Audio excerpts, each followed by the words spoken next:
నా మీద దాడి చేసినప్పుడు, పవన్ కళ్యాణ్ గారి పైన దాడి చేసినప్పుడు ఎప్పుడూ ఖండించలా. నేను ఖండించా, ప్రధానమంత్రి ఖండించారు, అందరూ ఖండించాం.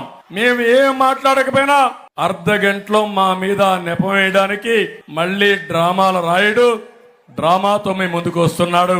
పరదాలు కట్టుకొని తిరిగి ఇప్పుడు వేల కోట్ల రూపాయలు ఖర్చు పెట్టి మద్యం డబ్బులు, ఇసుక డబ్బులు, భూదందాల పైన దోచేసిన డబ్బులు పెట్టి మళ్ళీ మిమ్మల్ని కొనాలని ఆలోచిస్తున్నారు. నేను అడుగుతున్న డబ్బులకు అమ్మడిపోతారా మీరు అడుగుతున్నా? ఓటేస్తారా అని మిమ్మల్ని అడుగుతున్నా. మా దగ్గర డబ్బులు లేదు, నీతి ఉంది, నిజాయితీ ఉంది, నిస్వార్థం ఉంది. మళ్ళా మీ జీవితాల్లో వెలుగు తెచ్చే సామర్థ్యం మాకుందని మరొకసారి మీ అందరికీ హామీ ఇస్తున్నా.